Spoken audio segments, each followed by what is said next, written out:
There's now widespread spiritual ego. I've come across a lot of people who are now on a spiritual path. Not you, Sadhguru.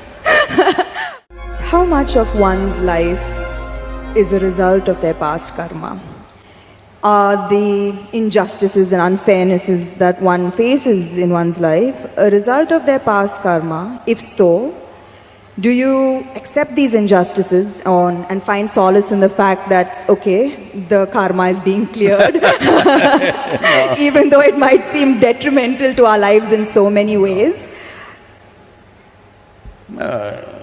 Samantha, you're old enough for this. I'm not saying you're old, I said you're old enough.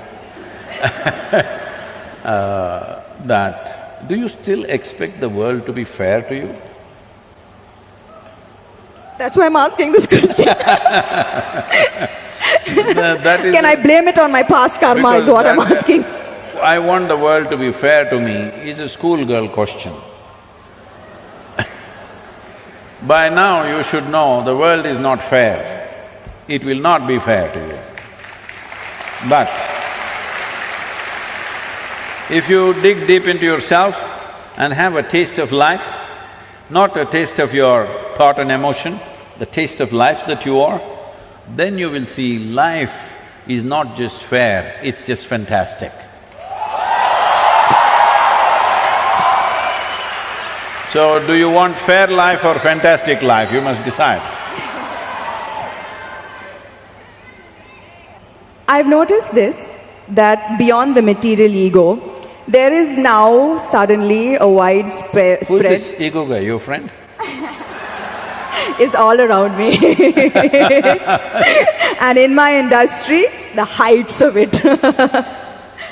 So beyond the material ego, I've noticed there's now widespread spiritual ego. I've come across a lot of people who are now on a spiritual path, not you, Sadhguru, who consider themselves superior to people who are not on a spiritual path.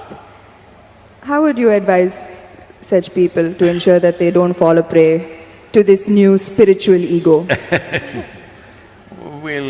First we'll address this ego guy, okay?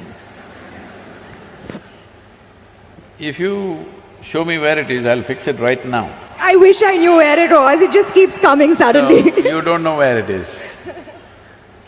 The thing is just this, see, at certain moments, as a person, as a woman, you are a beautiful person, wonderful person, I mean.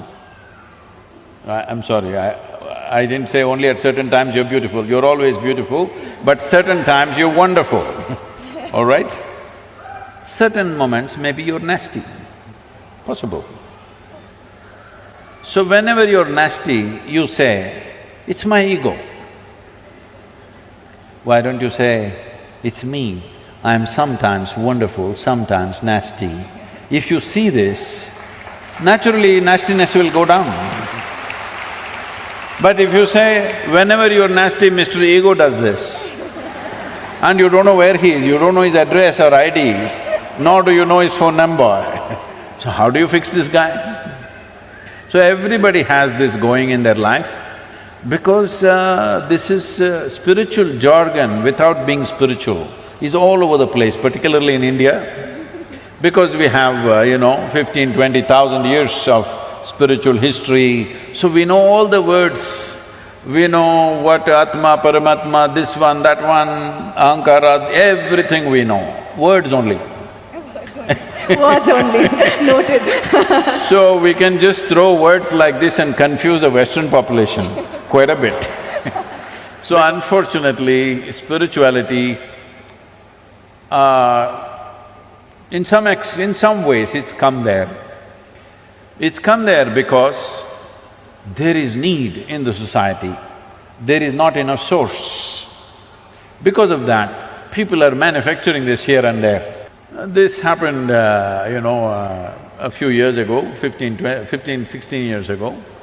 And I was in United States, and then somebody in the office, our office, told me, Sadhguru, did you know every day 100,000 people are typing out the word spiritual? I said, is that so? Type it out and see what comes out. Are we even there in the picture? They typed out spirituality. First thing that comes up is a spa in Mexico. You've been there.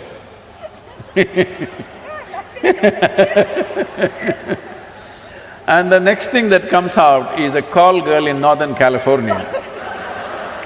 She has learnt all that SEO. For everything she says spiritual, spiritual, spiritual. 108 times she uses the word spiritual on her website. You say spiritual, she comes up, number 2. I thought this is a shame. For thousands of years, anything spiritual means people looked east. East means India, that's what it meant. So I said we must start something, a spiritual gateway, that if people say if they seek spirituality, they must look towards India.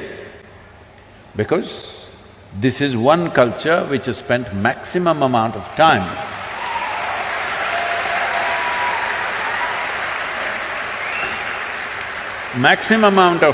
exploring human consciousness and the mechanics of what a human being is, how this functions on the surface and its very core. How does this function? What can we do about it? This has been explored. I'm not saying this out of my Indian origin, I'm saying this after looking at the world closely, that nowhere else has it been looked at like this. So, I said, we must start a spiritual gateway, India, the spiritual gateway. I must tell you this, till about 15 years ago, I had not met a single guru in this country. I just did not meet, I was just busy doing my own work. I never thought I had to go and look for somebody, I had never been to any other ashram anywhere. And then I thought, okay, let me make an attempt, then I started making phone calls. They all received my call pretty well, and then I started visiting some people and started putting together. We had one meeting with 125 gurus. We made this thing that nobody talks about their philosophy. You keep your philosophy, this is just a meeting. This is just about how to enhance your ashram or your yoga center, whatever you have, how to enhance the quality. We will teach you management, we will teach you branding, we will teach you how to make a website, we will teach you how to present yourself to international community. Your philosophy, we don't touch, you don't touch mine, I don't touch yours. You do your own thing. Because that is the beauty of this culture, that it can exist in hundreds of forms, thousands of forms, and it's okay with us. So when I went about doing this, well, I met many wonderful people, but at the same time, at least 60 to 65%, it hurts me to say this, I found that if I walk into an airport or a golf course, I meet better men than in the so-called spiritual centers. Because it's full of jargon, no heart, no depth, no profoundness, simply one chant, one nonsense, one philosophy that they read somewhere. It's going on like this. This needs to change. So to bring this profoundness to people, as people get closer to me, I get harder and harder and harder. Those who are very close to me, I am bloody cruel. Yes, because just to bring integrity into spirituality is so hard. Because the moment they get spirituality, little, like you said, you're calling it spiritual ego, I call it spiritual airs. They get spiritual airs, air bubbles get in their head.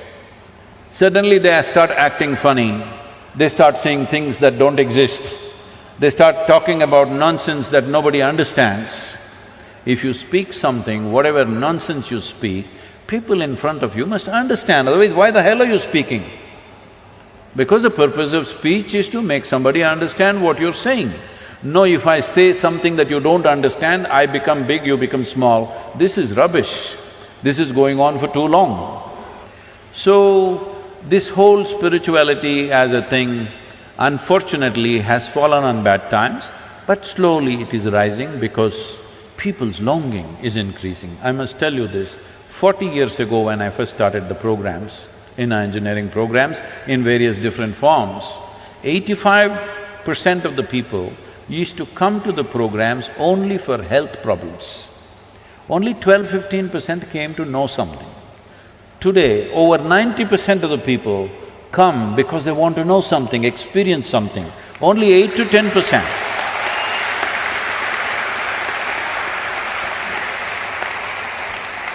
Only 8 to 10% are coming for health issues, which is a significant change in human consciousness. About this ego business, this is one thing we must settle. See, within you, is there only one person or two? I think one. You think one? I'm going to go with one. One. That means you're an individual. An individual means, the word individual comes from indivisible. You're not further divisible, that's good, you're an individual. If you are two, then you're either schizophrenic or possessed, psychiatrist or exorcist. Either a psychiatrist or an exorcist has to come. So this is very important, everybody settle this, that don't talk about Atma, Paramatma, ego, this one, that one. You are an individual. What kind are you? Are you a wonderful one or a nasty one? Fix the damn thing.